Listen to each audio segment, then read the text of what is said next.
Dan yang kami hormati Dewan Guru SD Negeri Rangkeng.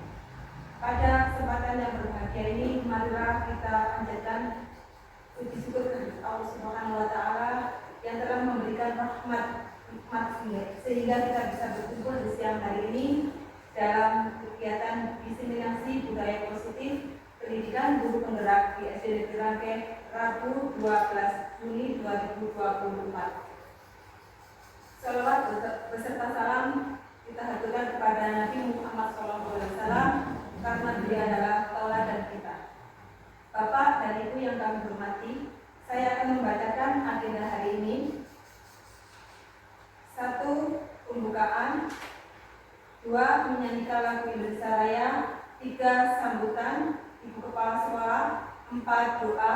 Dan 5. Paparan materi diseminasi budaya positif dan sesi tanya jawab. Agar kegiatan ini berlangsung sesuai dengan harapan, marilah kita buka acara siang hari ini dengan membaca basmalah bersama. Bismillahirrahmanirrahim. Terima kasih. Acara selanjutnya yaitu menyanyikan lagu Indonesia Raya yang akan dipimpin oleh Ibu Vita. Kepada Ibu Vita dipersilakan. Hadirin dimohon berdiri.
Hadirin dipersilakan duduk kembali.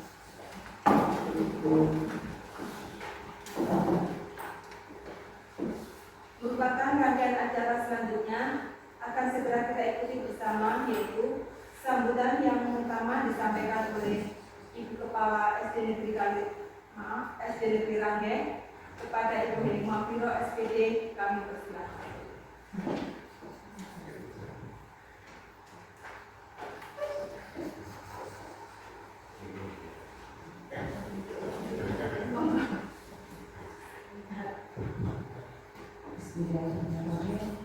Assalamualaikum warahmatullahi wabarakatuh. Waalaikumsalam warahmatullahi wabarakatuh. Yang saya hormati tenaga pendidik dan kependidikan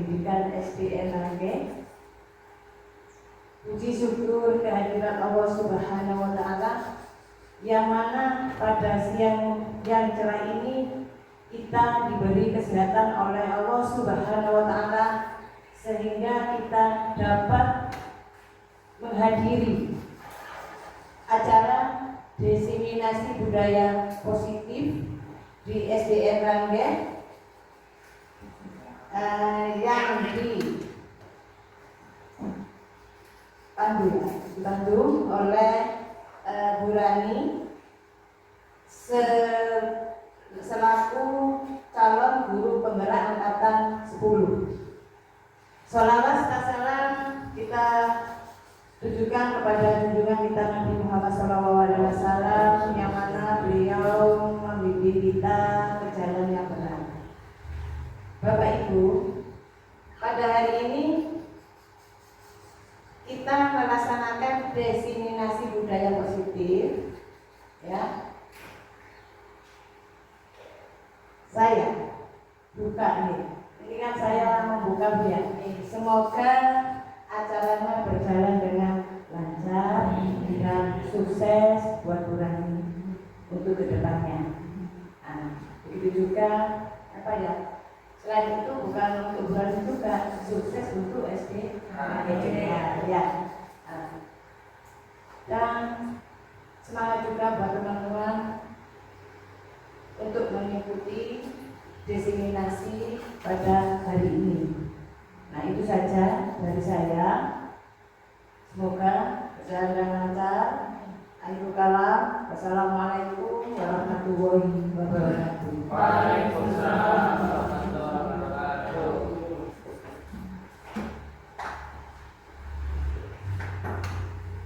Acara selanjutnya yaitu doa yang akan dipimpin oleh Bapak Haidir Anakan. Kepada Bapak Haidir, silakan.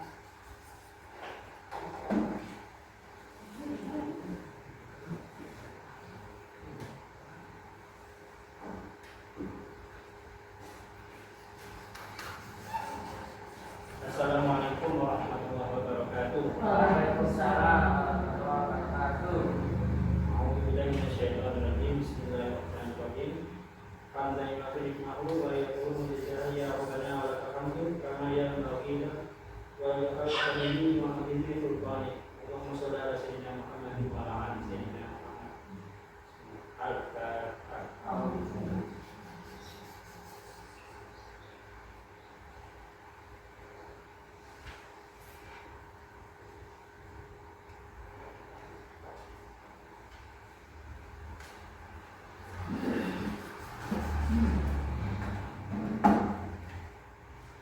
Acara selanjutnya yaitu diseminasi paparan materi budaya positif pendidikan guru penggerak yang akan disampaikan oleh narasumber kita. Beliau adalah calon guru penggerak angkatan 10 kepada Ibu Rani Maulidia SPDSD MPD. Namun sebelumnya saya sebagai penyusun acara mohon undur diri. Apabila ada salah kata mohon maaf yang sebesar-besarnya. Wassalamualaikum warahmatullahi wabarakatuh. Waalaikumsalam warahmatullahi wabarakatuh. Selanjutnya acara kami serahkan sepenuhnya kepada narasumber kita, kepada Ibu Rani Maulidia SPDSD MPD Jakarta.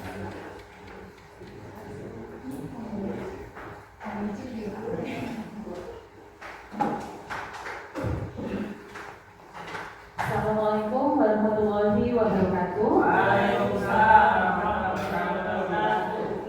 Bapak Ibu rekan-rekan guru di SD Ranggen, rekan saya, terima kasih atas waktu dan kehadirannya pada hari ini. Dan di sini saya akan istilahnya diseminasi. Diseminasi itu mungkin kata-kata yang masih agak asing, gitu. Diseminasi itu maksudnya kita menyebarkan pemahaman dan penerapan pengalaman.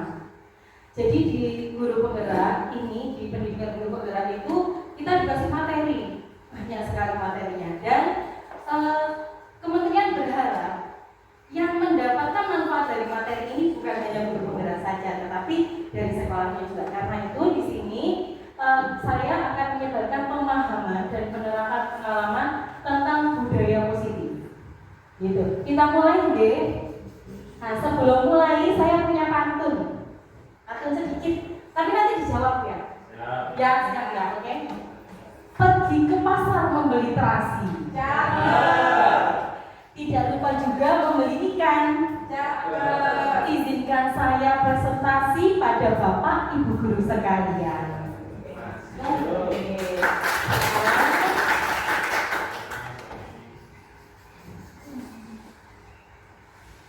Nah, diseminasi ini tujuannya yang pertama yaitu terbentuknya keyakinan kelas.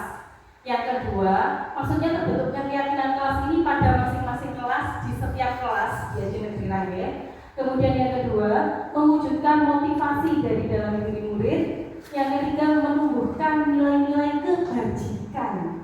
Dan yang terakhir yaitu terlaksananya segitiga restitusi dalam penyelesaian masalah. Rekan-rekan saya yang hebat-hebat di sini, kira-kira dari tujuan ini apa ada kata-kata yang masih baru kali ini? Kira-kira apa sudah pernah mendengar semuanya? Apa ada yang asingkah dari sini? Keyakinan kelas mungkin sudah pernah ya? Oke, keyakinan kelas sudah pernah. Nilai-nilai kebajikan? Segitiga restitusi yang masih belum. Ya, nanti kita akan bahas satu persatu. Kita punya waktu 1 jam untuk membahas. Ya, rekan-rekan saya di sini saya menyampaikan ini santai, nggak usah terlalu tegang. Budaya positif. Budaya positif merupakan perwujudan dari nilai-nilai atau keyakinan universal yang diterapkan di sekolah. Budaya positif ini dapat mendorong murid untuk mampu berpikir, bertindak, dan mencipta sebagai proses memerdekakan dirinya sehingga murid mampu mandiri dan bertanggung jawab. Jadi istilahnya murid itu bukan hanya disuruh, bukan hanya mematuhi kita. Jadi kalau nggak ada kita, murid nggak patuh. Nah seperti itu. Jadi di sini kita akan menerapkan budaya positif agar murid itu mampu mandiri dan bertanggung jawab. Seperti itu. Nah, dari konsep ini budaya positif ini adalah hal-hal yang akan kita pelajari bersama. Ada 7, termasuk banyak materinya. Yang pertama paradigma belajar, kedua disiplin positif, ketiga motivasi perilaku manusia, kebutuhan dasar manusia, kemudian posisi kontrol guru, keyakinan kelas, dan segitiga restitusi. Sekarang kita masuk pada materi yang pertama yaitu perubahan paradigma belajar. Pembelajaran dengan paradigma baru merupakan pembelajaran yang dirancang berdasarkan prinsip pembelajaran berdiferensiasi, sehingga para murid belajar sesuai dengan kebutuhannya berdasarkan tahap perkembangan sesuai teori psikologi modern untuk mewujudkan profil pelajar Pancasila. Sebetulnya perubahan paradigma belajar ini begini Bapak Ibu. Kita di kementerian sekarang ini kita menganut pemikiran dari Ki Hajar Dewantara yang guru itu sebagai among. Jadi guru itu untuk menuntun siswanya. Nah, perubahan paradigma di sini berarti guru yang menuntun, bukan guru yang menuntut siswa. Jadi kebutuhan belajarnya siswa itu apa? Kita yang memberikan kesempatan pada siswa itu. Jadi bukan kita misalkan kita punya pelajaran seperti ini, anak-anak harus bisa begini semua. Nah sekarang tidak seperti itu lagi.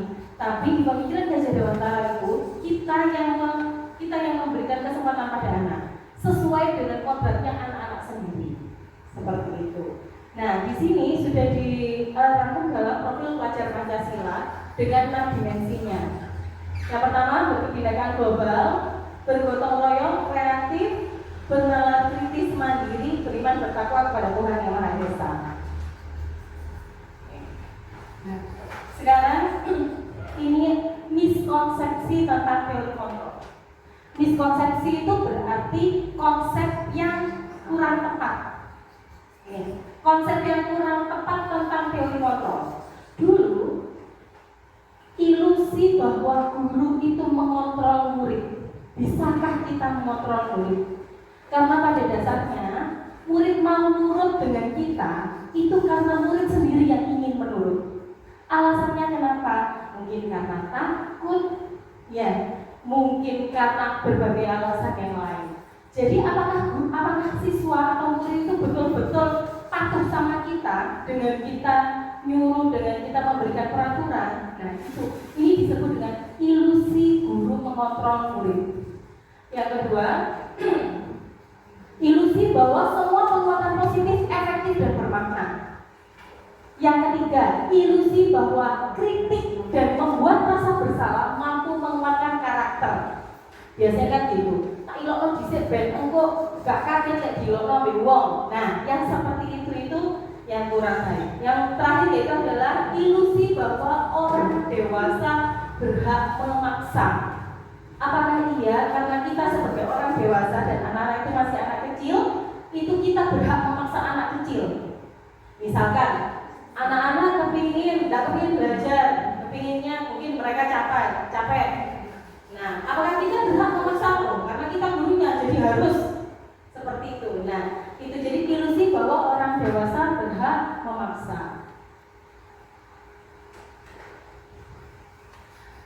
Bagaimana mengubah paradigma stimulus respon ke pendekatan teori kontrol? Yang di sebelah kiri yaitu adalah stimulus respon, dan yang sebelah kanan yaitu teori kontrol. Teori kontrol itu yang sekarang seharusnya yang sebaiknya kita gunakan. Realitas atau kebutuhan kita sama. Apa iya dari anak misalkan murid saya kelas 2, apakah iya dari 17 anak itu kebutuhan mereka sama semuanya? Ya, jelas tidak, ya. Nah, kemudian yang kedua, semua orang melihat hal yang sama. Sedangkan teori kontrolnya seharusnya setiap orang memiliki gambaran yang berbeda-beda. Berikutnya, kita mencoba mengubah orang agar berpandangan sama dengan kita. Apakah bisa? Tidak bisa. Kita hanya berusaha memahami pandangan orang lain tentang dunia. Jadi sebetulnya kita bisa sama pandangannya dengan orang lain bukan karena orang itu yang berubah, tapi karena kita yang berusaha untuk memahami pandangan mereka. Kemudian perilaku buruk dilihat sebagai suatu kesalahan. Sedangkan padahal teori kontrolnya adalah semua perilaku itu memiliki tujuan. Contoh, ada siswa yang tidak mengerjakan PR. Kita anggap itu sebagai suatu kesalahan. Padahal mereka mempunyai alasan apa yang menyebabkan mereka tidak mengerjakan PR. Begitu. Orang lain bisa mengontrol saya. Bagaimana jika Bapak Ibu sekalian di sini ada pernyataan bahwa orang lain bisa mengontrol saya? Bisa apa tidak? Tidak bisa. Yang bisa mengontrol saya hanya saya sendiri. Misalkan, oke, saya nurut sama istri saya. Ya, soalnya saya sayang, saya cinta, kan seperti. Jadi orang pasti mempunyai alasan kenapa mereka mau dikontrol oleh orang lain. Seperti itu. Pemaksaan ada pada saat bujukan gagal. Jadi jika dibujuk tidak bisa, harus dipaksa. Padahal teori kontrol yang sebenarnya yaitu adalah kolaborasi dan konsensus menciptakan pilihan-pilihan baru. Jadi, kalau yang begini nggak bisa, gimana kalau seperti ini? Kita memberikan pilihan-pilihan, solusi-solusi yang lain. Nah, kemudian yang terakhir yaitu adalah model berpikir menang atau kalah. Padahal kita bisa membuat model berpikir menang-menang. Siswa menang, kita juga menang. Seperti itu, dengan menerapkan nilai-nilai kebajikan. Berikutnya, disiplin positif adalah salah satu cara penerapan disiplin yang bertujuan untuk menumbuhkan kesadaran serta memberdayakan peserta didik tanpa imbalan penghargaan atau reward, ancaman, apalagi hukuman. Jadi kita berharap dengan kita menumbuhkan disiplin positif pada siswa, tanpa ada iming-iming, ayo datang pagi, nanti sama guru dikasih bintang. Jadi kalau gurunya tidak ada yang kasih bintang, mereka tidak datang pagi dong. Nah, seperti itu. Jadi kita bisa menumbuhkan kesadaran, memberdayakan peserta didik tanpa adanya imbalan penghargaan atau reward, ancaman, apalagi hukuman. Sebagai pendidik, tujuan kita adalah menciptakan murid yang memiliki disiplin diri, sehingga mereka berperilaku mengacu kepada nilai-nilai kebajikan universal dan memiliki motivasi dalam diri menuju perubahan perilaku ke arah yang lebih baik.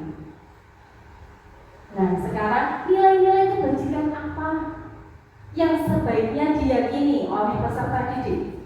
Nilai-nilai kebajikan itu yaitu adalah nilai-nilai yang disepakati bersama, lepas dari suku bangsa, agama, bahasa maupun latar belakangnya. Contoh-contoh nilai kebajikan. Contohnya apa? Kira-kira seperti di profil pelajar Pancasila. Nah, ini merupakan contoh-contoh dari nilai kebajikan. Beriman, bertakwa kepada Tuhan Yang Maha Esa dan berakhlak mulia, berkebinekaan global, bergotong royong, mandiri, kreatif, serta bernalar kritis. Apakah hanya ini saja? Banyak sekali Bapak Ibu. Ada 6 proyek contoh kebajikan. Yang saya tampilkan di sini 2. Yang pertama yang profil pelajar Pancasila, dan yang kedua yaitu The Virtues Project, proyek nilai-nilai kebajikan. Contohnya ini, peduli, rajin, integritas, rasa hormat, keterus-terangan. Jadi kita harapkan murid itu bisa meyakini tentang nilai-nilai kebajikan ini dan menerapkan apakah perilaku saya ini sekarang sudah mencerminkan nilai kebajikan ini. Seperti itu. Gambaran besarnya seperti itu nih. Ini bisa dibaca sendiri. Banyak sekali nilai-nilai kebajikan. Berikutnya yaitu kebutuhan dasar manusia. Kebutuhan dasar manusia merupakan segala sesuatu yang kita lakukan untuk mendapatkan apa yang kita inginkan. Seluruh tindakan yang kita lakukan itu memiliki tujuan. Semua usaha terbaik yang kita lakukan agar kebutuhan dasar kita terpenuhi dengan baik. Kalau dulu kita belajar kebutuhan dasar manusia ada primer, sekunder, tersier. Nah, sedangkan ada kebutuhan yang lebih dasar lagi tentang rasa. Apa saja itu? Kelima kebutuhan dasar manusia. Yang pertama yaitu untuk bertahan hidup. Kita membutuhkan makanan, tempat tinggal, keamanan, dan kesehatan. Yang kedua, kebutuhan dasar yaitu kasih sayang dan rasa diterima. Rasa diterima, diperdulikan, berbagi, kerjasama, dan menjadi bagian dari kelompok. Yang ketiga, penguasaan, yaitu kebutuhan untuk harga diri, butuh keinginan untuk dianggap, untuk memimpin, berprestasi, diakui, didengar. Kebutuhan yang keempat yaitu tentang kebebasan, mandiri, memiliki pilihan, mencoba hal baru, dan mampu mengendalikan arah dirinya. Sedangkan kebutuhan dasar manusia yang kelima yaitu tentang kesenangan, bermain, humor, antusias, dan tertawa. Biasanya anak-anak itu pada saat misalkan mereka belajar, tiba-tiba ada yang mau mengerjakan, lari-lari mungkin. Nah, mungkin itu karena salah satu dari kebutuhan dasar mereka belum terpenuhi. Misalkan, kira-kira apa? Misalkan mereka sudah belajar tulis pelajaran, tiba-tiba berhenti ditaruh dan mereka pengen lari-lari. Kebutuhan dasar apa sih yang belum terpenuhi di situ? Kesenangan, betul, kebebasan. Nah, itu merupakan kebutuhan dasar manusia. Seperti itu. Motivasi perilaku manusia. Motivasi perilaku manusia ini dibagi menjadi 2, yaitu motivasi ekstrinsik. Ekstrinsik itu berarti motivasi yang dari luar. Dan yang kedua yaitu adalah motivasi intrinsik yang dari dalam dirinya sendiri. Motivasi ekstrinsik itu apa saja? Untuk menghindari ketidaknyamanan, yang pertama. Dan yang kedua untuk mendapatkan imbalan atau penghargaan dari orang lain. Misal, anak mau menulis. Motivasi dari luarnya apa? Takut dimarahi guru. Jelas kalau dimarahi sama guru dia jadi tidak nyaman. Seperti itu. Atau apa? Because jangan ikut-ikutan, biar dapat bintang untuk mendapatkan imbalan atau penghargaan dari orang lain. Itu motivasi ekstrinsik. Motivasi ekstrinsik ini memang bisa memotivasi, tapi jika gurunya tidak ada, akhirnya anak ini tidak meyakini kebajikan tersebut dan tidak melaksanakan hal yang baik. Sedangkan motivasi intrinsik untuk menjadi orang yang mereka inginkan dan menghargai diri sendiri dengan nilai-nilai yang mereka percaya. Jadi meskipun ada atau tidak ada guru yang memberikan reward, penghargaan, ataupun tidak ada guru yang marah, nah, mereka tetap melaksanakan itu. Motivasi intrinsik ini yang akan kita berusaha untuk kita tumbuhkan dalam diri anak-anak itu, sehingga murid-murid itu akan menginginkan sendiri karena mereka menghargai diri mereka sendiri dengan nilai-nilai kebajikan yang tadi itu. Sekarang inilah perbedaan dari hukuman, konsekuensi, dan restitusi. Hukuman itu sifatnya tidak terencana atau tiba-tiba. Yang kedua, murid tidak tahu apa yang terjadi atau tidak dilibatkan. Misalkan aku datang terlambat, tiba-tiba dimarahi. Kamu berdiri di sini, berdiri di tengah lapangan, sudah lari lapangan 10 kali. Murid tidak tahu dan tidak diberikan kesempatan untuk berbicara. Kemudian bersifat satu arah, hanya yang menghukum saja. Kemudian berupa fisik atau psikis hukuman. Fisik contohnya seperti suruh lari-lari, suruh berdiri. Kalau sedangkan psikis contohnya diomeli, diamui, ada di teman-teman nih. Nah itu termasuk hukuman psikis. Ya. Konsekuensi itu apa? Konsekuensi itu lebih terencana daripada hukuman. Dan konsekuensi itu disepakati sesuai dengan peraturan. Misal ada peraturan kelas, kalau terlambat masuk kelas kena denda 1.000. Berarti kan sudah terencana, disepakati pun juga oleh satu kelas. Tapi tetap murid tetap dibuat tidak nyaman karena pada saat mereka melakukan sesuatu hal yang melanggar, mereka seperti seakan-akan merasa orang kali bersalah. Mereka ini adalah orang yang paling bersalah. Nah, kemudian yang ketiga, dalam konsekuensi ini, sikap guru itu harus selalu memonitor murid. Misal guru tidak memonitor murid, belum tentu akan dilaksanakan. Seperti itu. Sedangkan restitusi, apa sih restitusi itu tadi? Restitusi itu adalah proses menciptakan kondisi bagi murid untuk memperbaiki kesalahannya sendiri. Jadi bukan kita yang memperbaiki kesalahan murid, karena kita pada dasarnya kita tidak bisa merubah orang lain. Kita hanya berusaha menyadarkan sehingga murid itu bisa memperbaiki kesalahannya sendiri. Dan yang kedua, adanya proses yang kolaboratif mengajarkan murid untuk mencari solusi sendiri. Seperti itu. Nah, ini ada contoh-contoh tindakan guru yang sebelah kiri, kemudian sebelah kanan ada hukuman atau konsekuensi. Kira-kira yang tindakan guru itu termasuk apa? Hukuman atau konsekuensi? Yang pertama, mencatat 100 kali di dalam buku kalimat saya tidak akan terlambat lagi karena dia terlambat datang ke sekolah. Hukuman apa konsekuensi? Bagaimana? Hukuman. Oke. Yang kedua, lari mengelilingi lapangan basket 2 kali karena terlambat hadir di sekolah. Hukuman apa konsekuensi? Hukuman. Hukuman?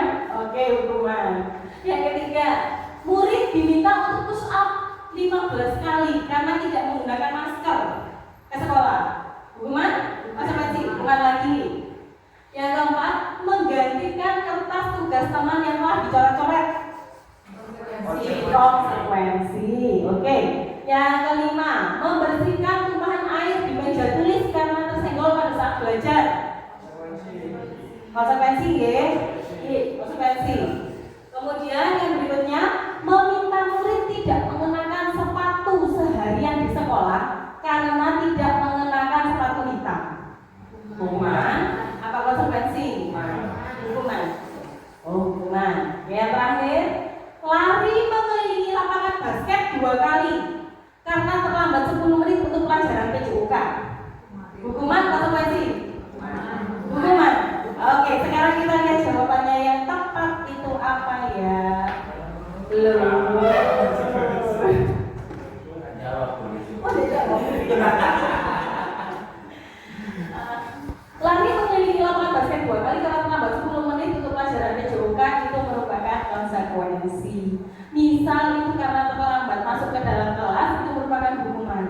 Dia hal tersebut menjadi konsekuensi karena memang konsekuensinya PJOK itu salah satunya juga untuk lari mengelilingi lapangan. Dan alasan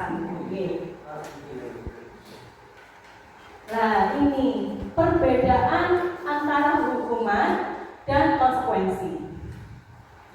Pada saat ada hukuman, sesuatu yang menyakitkan harus terjadi. Entah itu psikis, entah itu fisik. Kalau fisik ya mungkin dia dihukum berdiri pasti kelelahan, pasti capek. Jika itu merupakan psikis, berarti itu akan mengenai harga dirinya, dia akan merasa malu, sedih, dan lain sebagainya. Sedangkan konsekuensi sesuatu itu memang harus terjadi karena sudah disepakati sebelumnya. Hukuman membuat anak sakit untuk jangka waktu yang lama. Kadang ada loh ya teman, mungkin ada beberapa sendiri dari bapak ibu guru rekan-rekan saya di sini yang masih ingat apa hukuman yang pernah diberikan sama salah satu guru, entah guru SD, SMP, SMA. Kalau saya dulu pernah tahu, pernah Pak ya. Saya itu sedang ditanya sama teman, ada bu guru sedang nulis di papan. Saya itu sedang ditanya sama teman, Rani, kemarin kamu tidak masuk sakit? Saya jawab, iya sakit. Langsung namanya penghapus papan,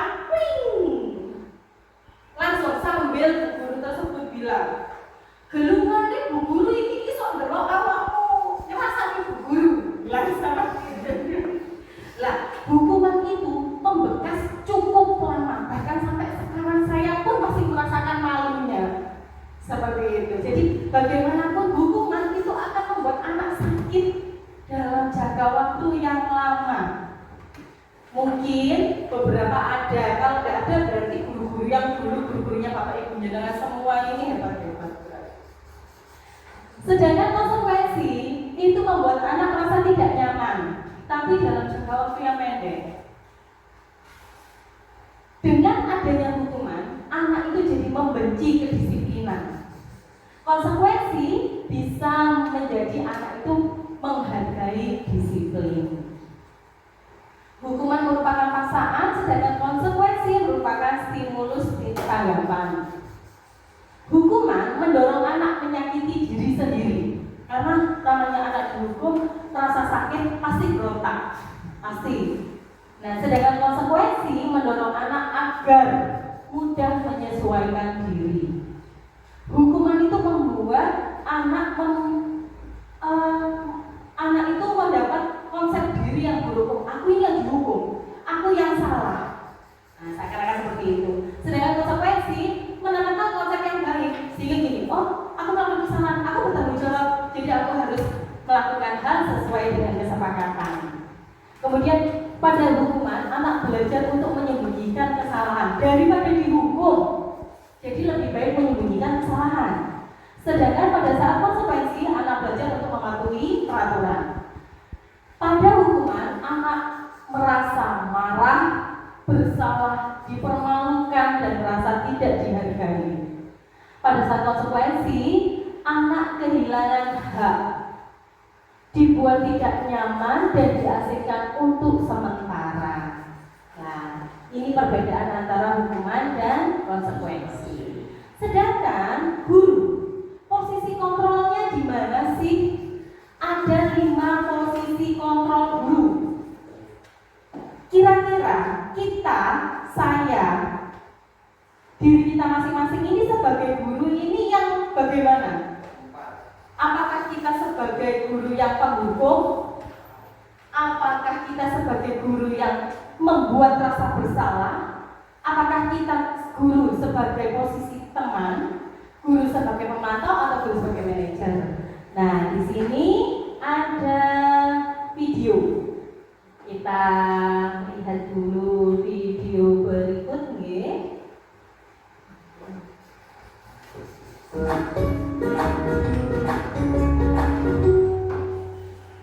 Salam bahagia Ibu dan Bapak guru hebat.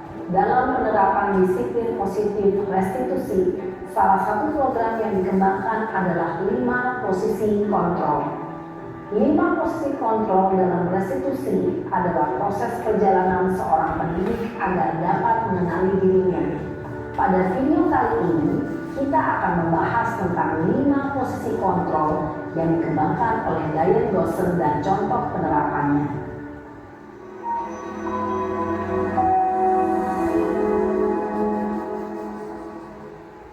5 posisi kontrol itu adalah: 1. Posisi penghukum, 2. Posisi pembuat rasa bersalah, 3. Posisi teman, 4. Posisi pemantau atau monitor, dan 5. Posisi manajer. Untuk lebih memahami kelima posisi tersebut, mari kita saksikan kasus Naren yang terlambat hadir 20 menit di sekolah dan melihat bagaimana kelima posisi kontrol dalam menghadapi masalah tersebut.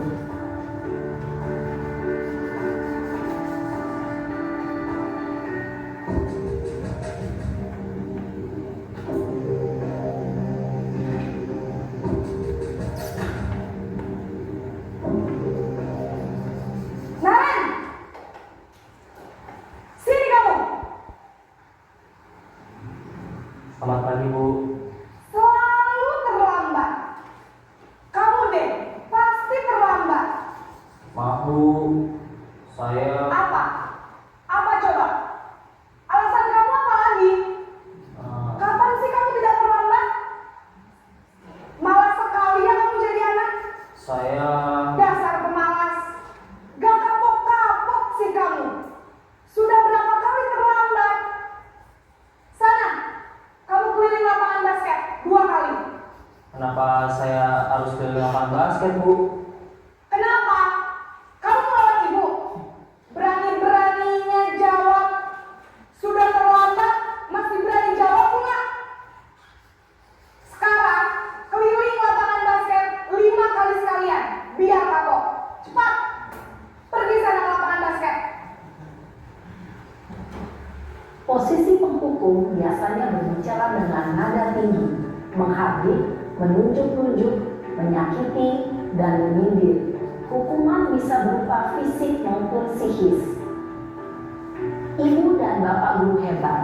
Dampak yang terjadi pada murid ketika guru berada pada posisi penghukum adalah murid cenderung akan memberontak, bahkan menyimpan dendam.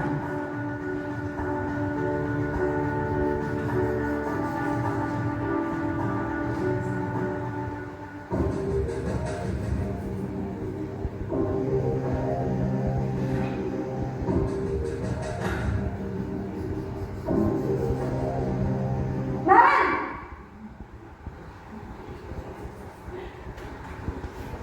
Selamat pagi, Bu. Naren. Kamu kenapa terlambat lagi, nak? Ya Tuhan, Naren. Kamu senang ya bikin ibu susah ya? Kalau kamu terlambat lagi, nanti ibu yang ditegur bapak kepala sekolah, nak. Disangka ibu tidak bisa membina kamu. Duh, gimana ini? Maaf, Bu. Duh, Gusti Naren. Kamu suka ya kalau ibu ditegur bapak kepala sekolah? Terus, sekarang ibu harus tulis apa yang di buku absen? Ini kamu sudah sering terlambat loh. Ibu harus apa coba? Maaf, Bu. Maaf sekali. Ya sudah, lain kali jangan bikin ibu susah lagi ya, nak ya. Ibu tidak akan kuat lagi kalau kamu begini terus. Bisa jantungan kalau ibu ditegur bapak kepala sekolah. Sana cepat kelas. Maaf ya, Bu. Maaf sekali. Posisi pembuat rasa bersalah berbicara dengan nada tenang, cenderung lembut, namun kata-kata yang diutarakan membuat murid merasa menjadi orang yang gagal, memandang buruk dirinya sendiri, merasa tidak berharga, dan tidak sanggup membahagiakan orang lain. Ketika guru mengambil posisi pembuat rasa bersalah, murid akan menganggap dirinya yang bersalah dan ia akan menyimpan emosi negatif tersebut di dalam dirinya.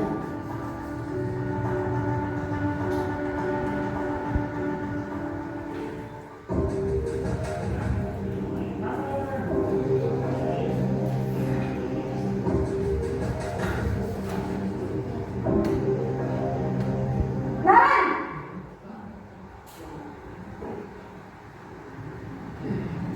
Selamat pagi, Bu. Wah, sudah jam berapa ini, nak? Terlambat lagi ya, sayang. Iya, Bu. Habis ibu saya lupa bangunkan saya, Bu. Kamu malah menyalahkan ibu kamu. Kamu bukannya anak yang larinya paling kencang. Kok terlambat sih? Iya, Bu. Saya memang lambat bangun tadi.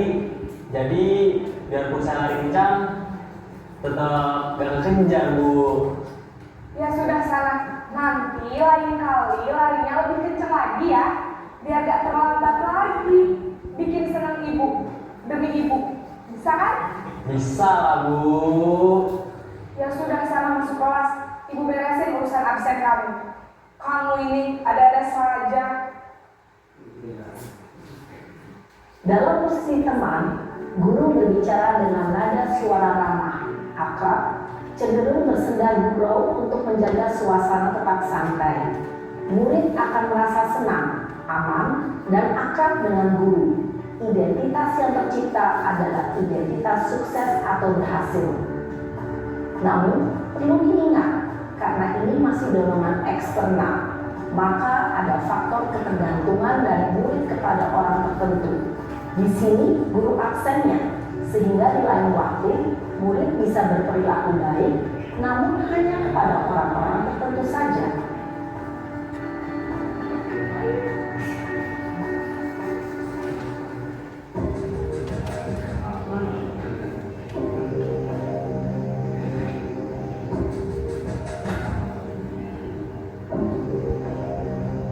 Naren!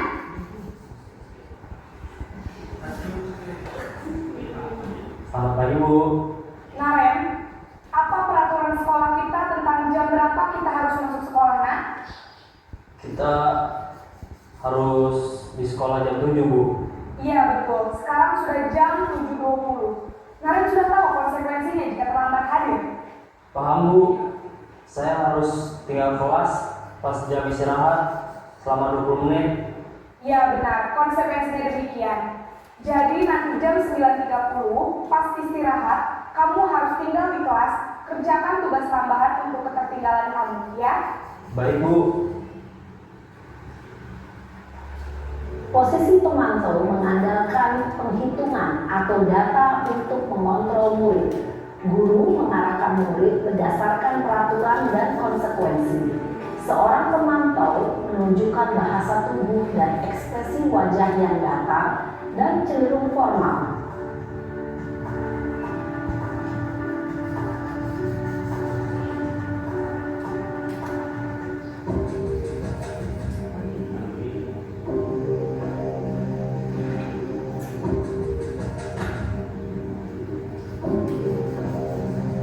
Naren!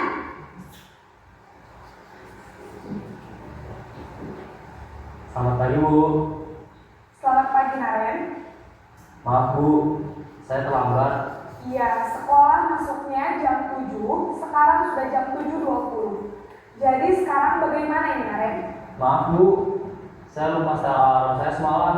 Baiklah, menurut kamu, keyakinan sekolah yang mana yang perlu kamu tingkatkan? Menghargai diri sendiri dan orang lain mungkin, ya, Bu. Setuju. Jadi, apakah Naren meyakini prinsip saling menghormati tersebut? Iya, Bu. Saya meyakininya. Apakah Naren bersedia memperbaiki masalah keterlambatan ini? Bersedia, Bu. Bagaimana kamu akan memperbaiki masalah keterlambatan ini?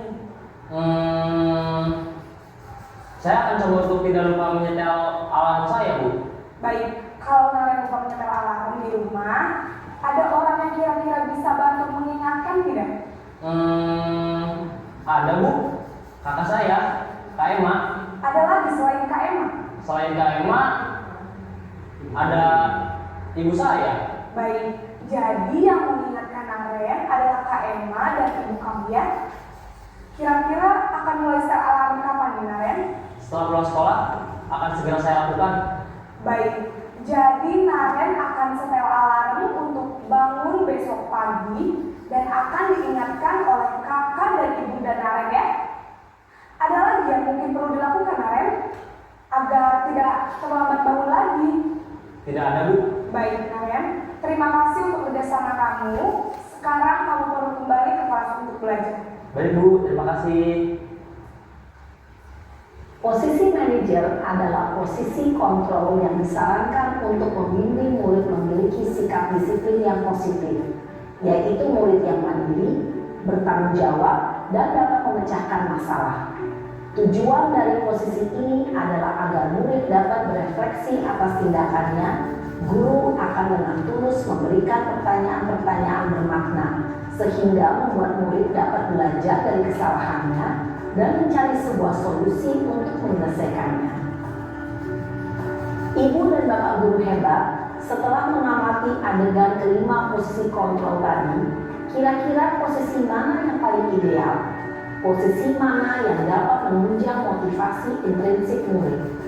Ya, tentu posisi manajer. Posisi ini memang posisi ideal yang ingin dituju setiap pendidik. Pada posisi inilah, guru dapat menerapkan disiplin positif yang berpihak pada murid, yang memerdekakan murid. Perjalanan seorang pendidik tentunya tidak mudah untuk sampai pada posisi seorang manajer. Namun, tujuan kita pasti, yaitu menciptakan murid-murid yang mandiri, merdeka, dan bertanggung jawab. Semoga penggambaran 5 posisi kontrol yang telah diperlihatkan ini dapat menjadi ajang refleksi bagi kita semua, agar dapat terus mengasah dan menerapkan disiplin positif yang memerdekakan murid. Mari terus berlatih dan bersemangat. Selamat menerapkan. Salam dan bahagia Ibu dan Bapak Guru hebat.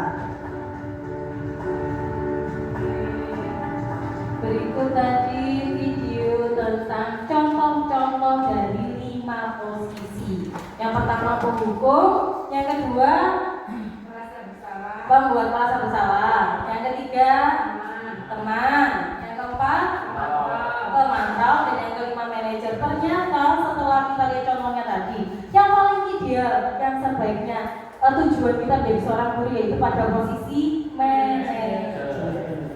Nah ini tadi, penghukum itu nada suaranya tinggi, paling kita yang lihat aja rasanya kayak yo kudu guyu, yo isin kok ono guru koyo ngono ya. Yang ini yang penghukum tadi. Kemudian posisi yang kedua yaitu membuat rasa bersalah. Ada nggak sih guru yang seperti ini? Saya dulunya seperti ini. Aduh nggak sakit guru sampai koyo ngono, aduh kayak sudah biasa ngomongnya, ternyata ada di sini.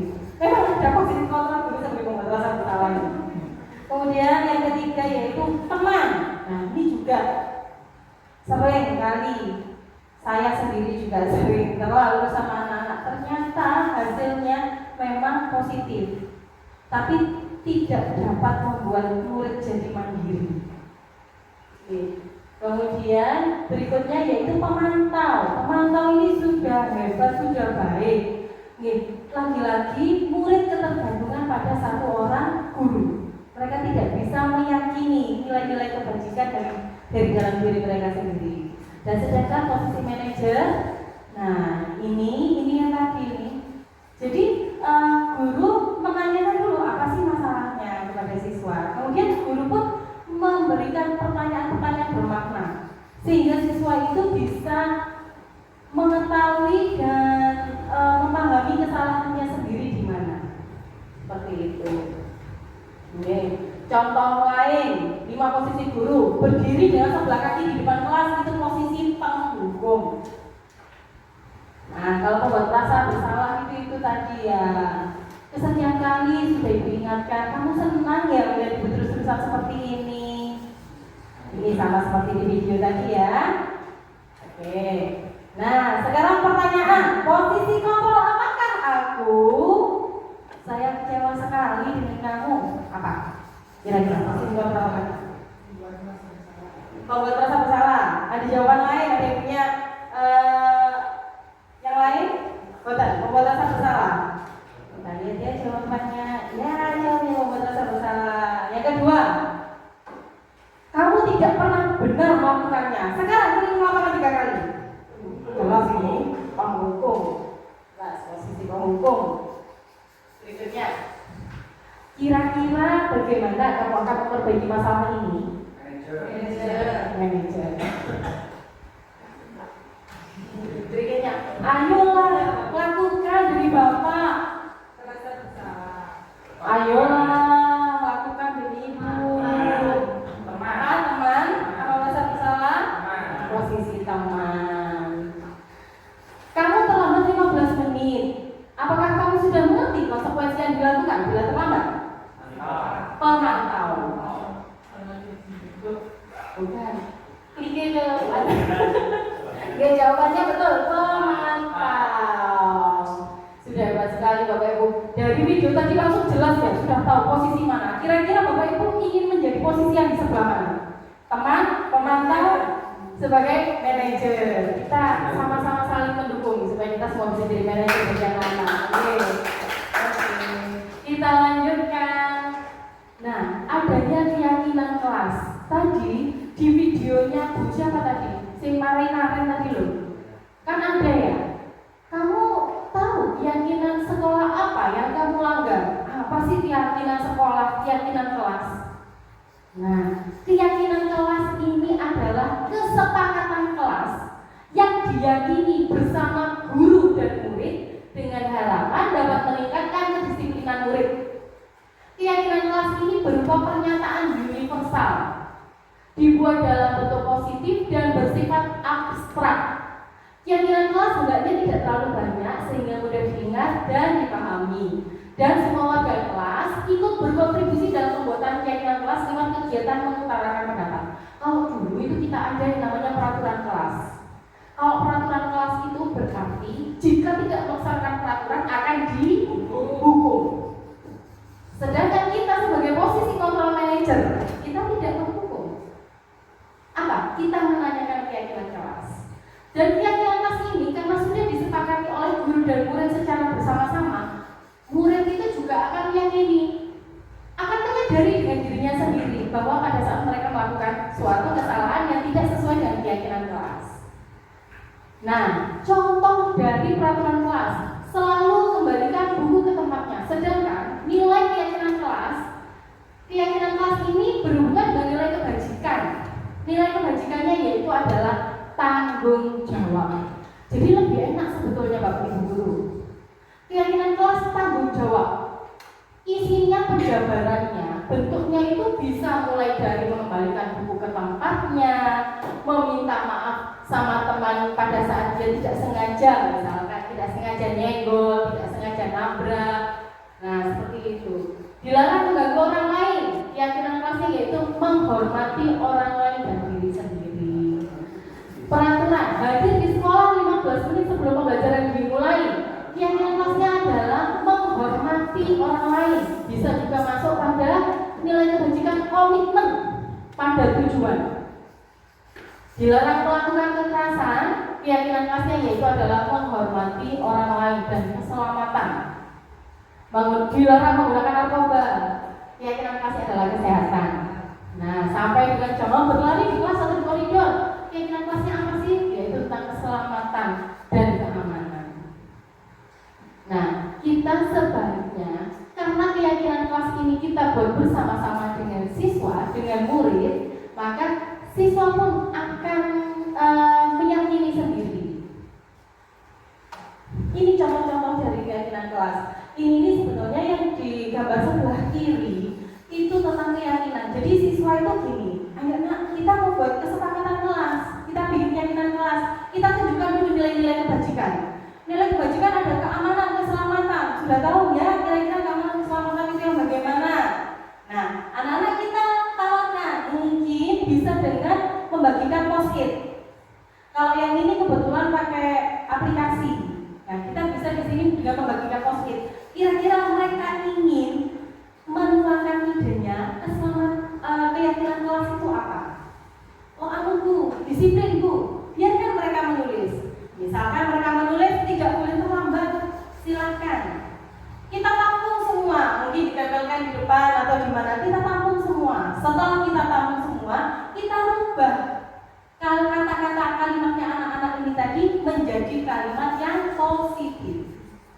Nah, setelah kita rubah menjadi kalimat yang positif, baru kita cari nilai kebajikan yang masuk dari keyakinan-keyakinan yang dituliskan sama anak-anak tadi itu apa saja. Baru kita bentuk menjadi poster keyakinan kelas. Seperti ini, menjaga kebersihan.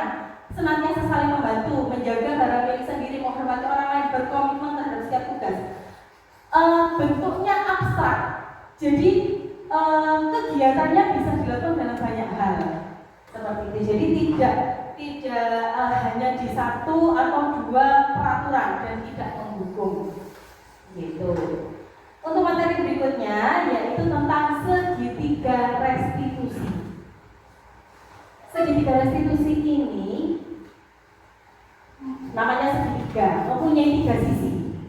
Sisi yang pertama yang bawah menstabilkan identitas. Kemudian di sebelah kiri validasi tindakan yang salah. Baru ke sebelah kanan menanyakan keyakinan.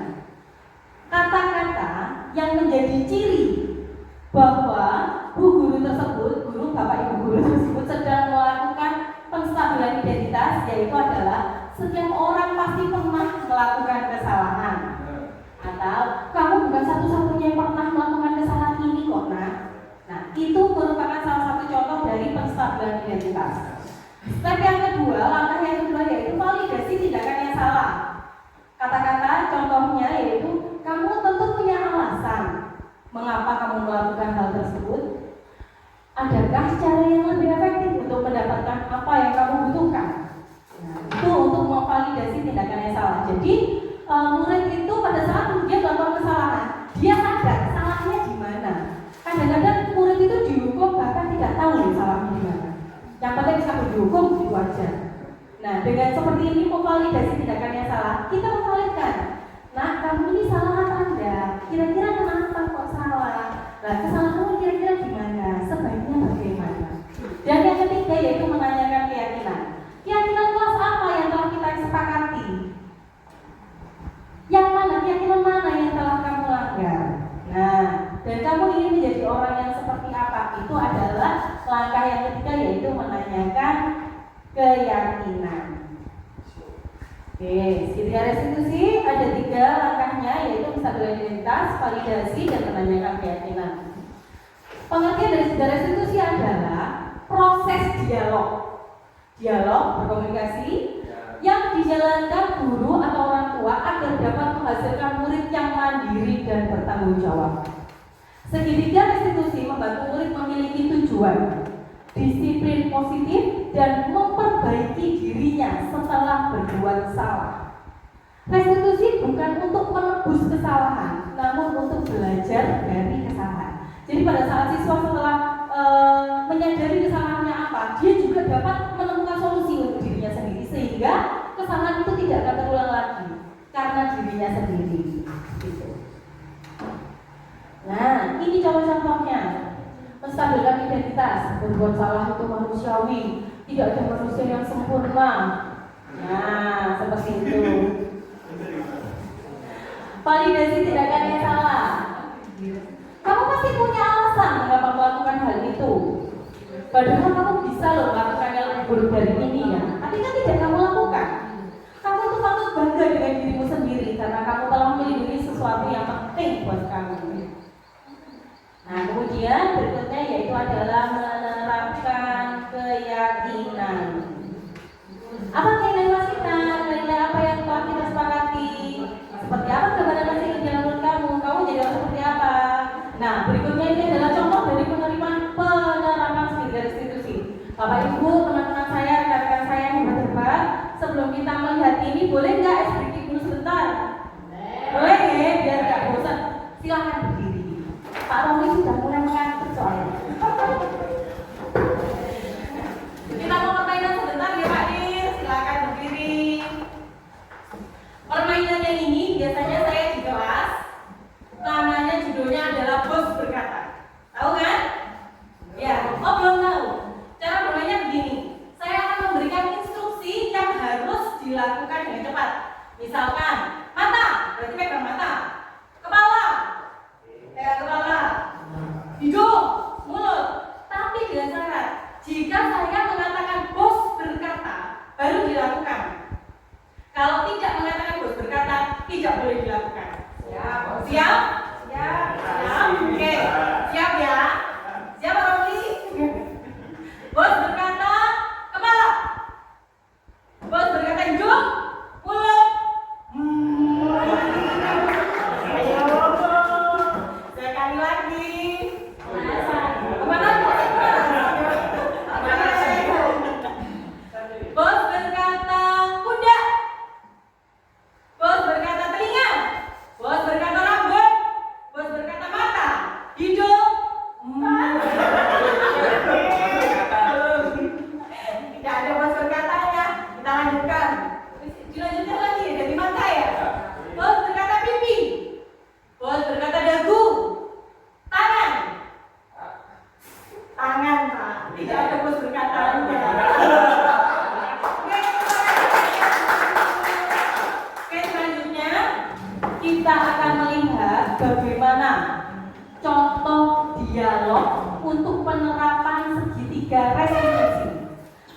cara menyelesaikan masalah tanpa menghukum atau membuat anak merasa bersalah, tapi bisa membuat anak menemukan solusinya sendiri. Nah, saya itu kemarin sudah menerapkan di sini, sudah saya coba. Tapi saya video itu kok malu sekali ya saya ya. Jadi ini ada video yang sangat amat baik dari kementerian, kita lihat yang ini saja.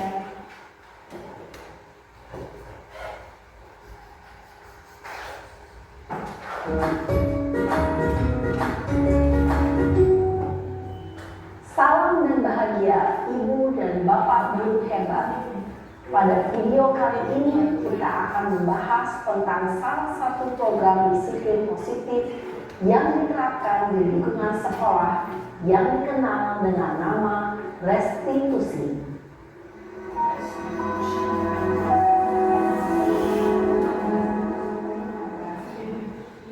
Restitusi dikembangkan oleh pakar pendidikan Diane Glosson berlandaskan pada teori kontrol Dr. William Gleason. Segitiga restitusi adalah suatu proses dialog yang dijalankan oleh guru atau orang tua agar dapat menghasilkan murid yang mandiri dan bertanggung jawab. Pada saat guru di posisi manajer, aspek yang dikembangkan pada murid adalah motivasi intrinsik, sehingga penanaman nilai-nilai kebajikan dapat tumbuh dan berkembang menjadi suatu kebiasaan positif yang akhirnya membentuk karakter murid. Proses dialog ini terdiri dari 3 langkah yang digambarkan pada ketiga sisi pada segitiga restitusi. Sisi pertama adalah menstabilkan identitas.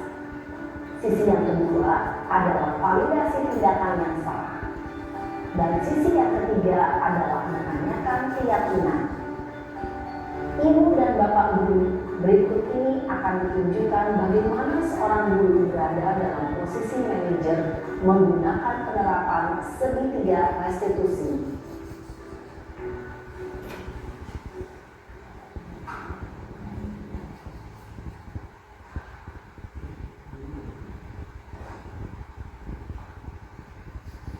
Yang sana. Ya Pak. Sudah lama nggak ketemu sana? Kenapa hari ini ada di sini? Kesel Pak, kesel banget. Masa aku dikatain tukang fitnah Pak? Ya aku marah lah. Aku balik ngatain Eka di depan kelas. Kesel banget. Oh begitu. Ya pasti kamu marah dan kesal. Bapak juga akan marah apabila ada yang menuduh Bapak seperti itu. Kemudian pada saat itu kamu mau melakukan apa? Ya saya langsung ngatain Eka lah Pak. Kesel banget. Saya bentak-bentak dia di depan teman-teman lain. Oh begitu. Pasti kamu melakukan seperti itu karena suatu alasan tertentu kan? Iya Pak, masa saya diam saja Pak? Ya saya bela diri lah. Masa saya dituduh tukang fitnah? Ya wajar lah. Mempertahankan harga diri itu sesuatu yang penting buat kamu. Untung kamu tidak bertindak lebih gegabah lagi, hanya membentak-bentak. Iya Pak. Untung saya masih bersabar dan hanya membentak saja. Sudah gemes padahal, saya pasti bela diri lah. Ya pasti ya. Tapi kamu memilih untuk tetap bertahan dan bersabar. Kamu memilih untuk tidak berbuat lebih parah lagi kan? Iya. Nah, sekarang coba kita lihat lagi tindakan kamu yang bentak-bentak Eka di kelas. Tindakan kamu itu kira-kira sesuai dengan keyakinan kelas atau prinsip kamu tidak? Enggak lah Pak. Capek Pak jadi pemarah. Jadi keyakinan atau prinsip mana yang kurang sesuai dengan keinginan kamu? Ya, saya sebenarnya sangat menghargai orang lain. Mungkin saat itu saya menjadi emosi, jadi tidak menunjukkan sikap itu. Kamu meyakini tidak? Menghargai orang lain itu penting buat kamu. Yakin lah Pak. Iya, setuju. Kita harus saling menghargai. Namun ada juga keyakinan yang kita sepakati yang perlu kita jalankan apabila kita sedang marah kan? Ya, saya bisa lebih proaktif, mulai dengan diri sendiri. Saya bisa jadi lebih bersabar, mengambil waktu jeda untuk berpikir mau apa selanjutnya. Kira-kira kamu bersedia memperbaiki masalah ini tidak? Bersedia Pak. Kalau kamu memperbaiki masalah ini, kamu akan menjadi orang seperti apa? Saya akan menjadi orang yang bertanggung jawab kan ya Pak. Dan senantiasa proaktif. Iya, menurut kamu bagaimana rasanya menjadi orang seperti itu? Ya nyaman lah, bangga bisa bersabar dan nahan diri. Baiklah kalau begitu. Yuk kita pikirkan bagaimana memperbaiki masalah ini.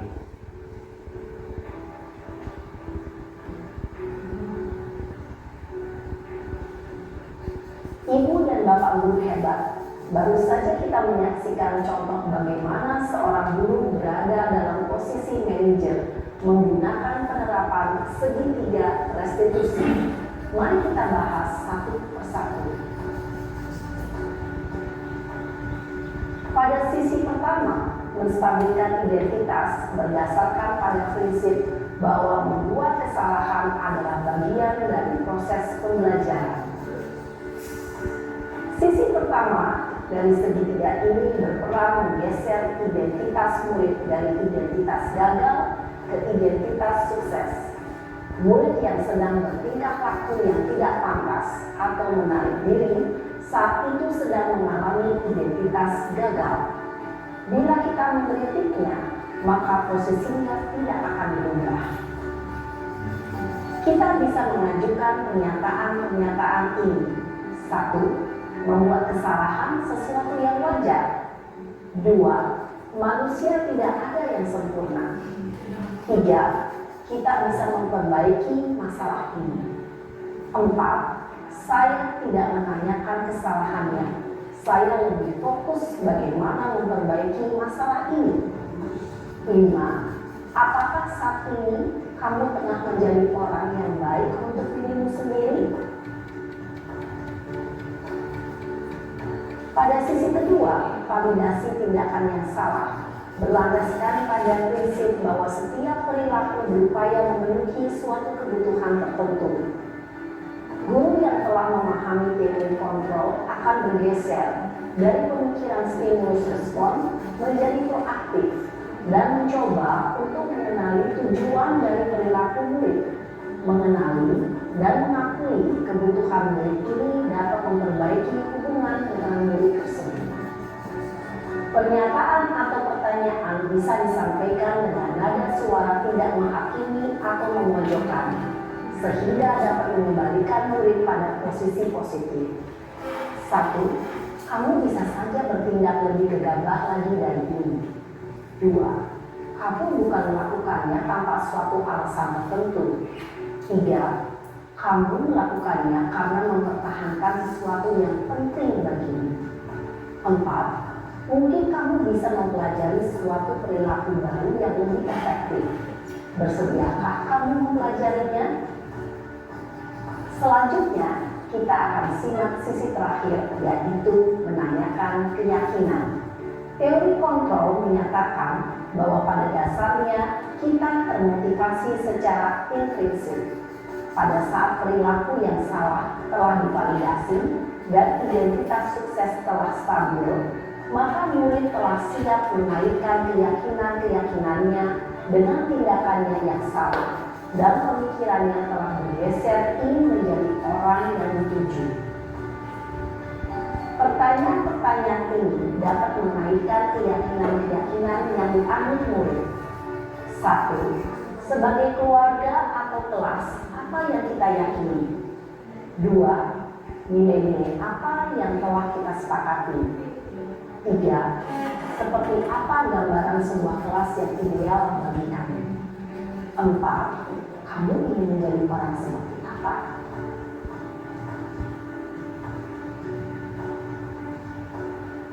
Dalam menerapkan segitiga restitusi, perlu diperhatikan beberapa hal, yaitu 1. Perilaku yang salah perlu dikaitkan dengan nilai-nilai atau keyakinan-keyakinan yang telah disepakati atau dituju. 2. Kesediaan orang yang melakukan kesalahan untuk memperbaiki masalah. 3. Pemecahan masalah sebisa mungkin relevan atau memiliki hubungan dengan masalah yang ada. 4. Usaha. Perlu adanya suatu usaha perbaikan dari pihak yang berbuat kesalahan. 5. Waktu.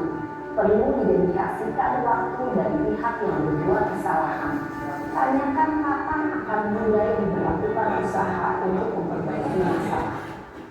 Dengan memahami struktur penerapan segitiga restitusi, diharapkan guru dapat menerapkan posisinya sebagai manajer dengan mengajukan pertanyaan-pertanyaan bermakna yang dapat membuat murid menjadi lebih percaya diri, bertanggung jawab, dan mandiri.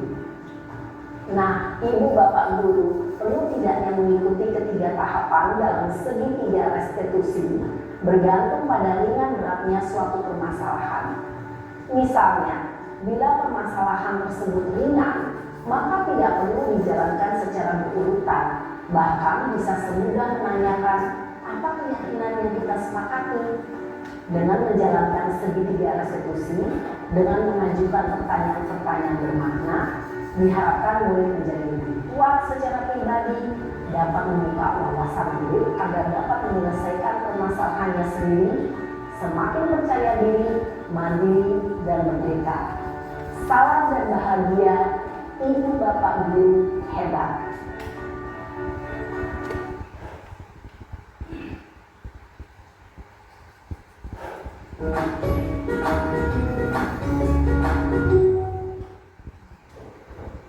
Nah, itu tadi contoh dari segitiga restitusi. Contoh idealnya seperti itu.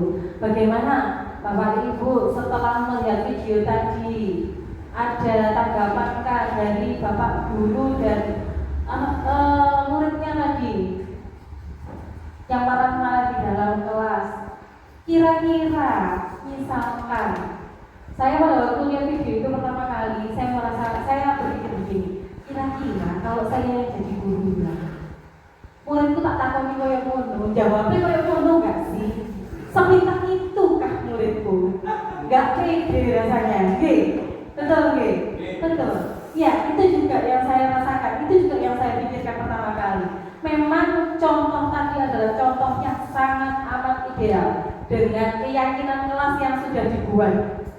Ya, jadi nilai-nilai kebajikan sudah disepakati bersama. Itu poinnya yang pertama. Kemudian memang tadi itu adalah contoh restitusi untuk siswa SMA. Sedangkan kita siswa SD. Bagaimana Bapak Ibu? Saya kemarin itu nyoba. Pada waktu ada anak yang bermain di kelas saya, coba tak panggil, ya Allah subhanallah bisa ternyata. Anaknya bisa, ya Bu, aku asli di aku dunia aku besok sabar Bu. Loh, kata-kata itu muncul dari siswa sendiri tanpa saya yang harus sabar. Karena saya yang bilang seperti itu, dia bisa, iya aku dunia aku aslinya aku makel, tapi dunia aku besok sabar. Terus gimana Mas? Mulai kapan nanti kamu bisa sabar? Yo, mari ini pokoknya aku tidak mau kemana. Aku bisa sabar. Berarti kan mereka sudah bisa mengeluarkan solusinya sendiri dalam tahapan anak SD. Bapak dan Ibu, memang ini adalah contoh ideal. Cita-cita boleh setinggi langit kan ya. Nah, bagaimana caranya kita mencoba untuk menjadi posisi seorang manajer untuk memerdekakan siswa-siswa kita dengan banyak-banyak pelatih kita.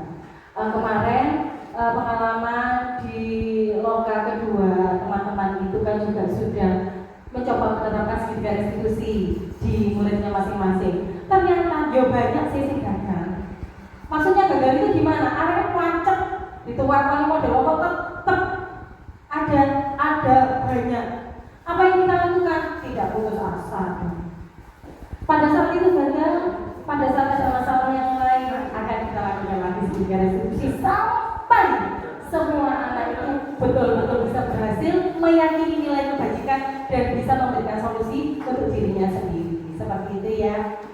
Oke, kita sampai pada penutup.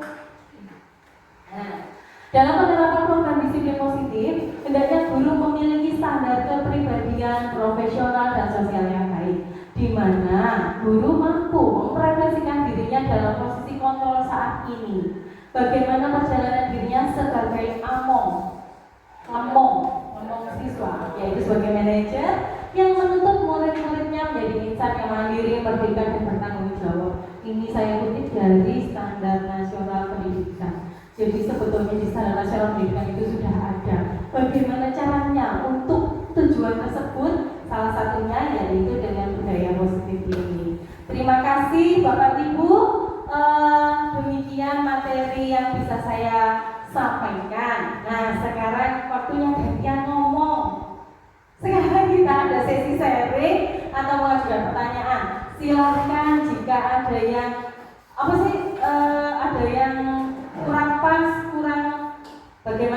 ditanyakan atau mau dibagikan di sini silakan, monggo. Monggo, mungkin ada yang mau mengajukan pertanyaan. Oh, tidak ada. Pak Roni, mau nonton apa? Oh, soalnya tadi itu pada waktu saya menang Pak Roni itu lihat sambil gini. Mungkin ada yang nggak tepat paling. Masih Pak Roni, monggo Pak, kita sharing sama-sama. Tidak ada, kan? Yang bertanya. Tidak, oke. Kalau tidak ada berarti ya sudah hebat semua, sudah jelas semua. Oke, kalau gitu saya akhiri diseminasi budaya positif untuk hari ini. Semoga sedikit bisa membawa pengetahuan baru untuk teman-teman. Juga semoga dengan adanya diseminasi ini kita juga bisa menumbuhkan budaya positif di Asirage. Sebelum saya tutup, saya punya pantun lagi. Dijawab ya. Pulang-pulang membawa buah pepaya. Sampai di rumah ketemu Bu Asih. Usai sudah presentasi saya. Sampai jumpa dan terima kasih. Saya tutup materi hari ini. Wassalamualaikum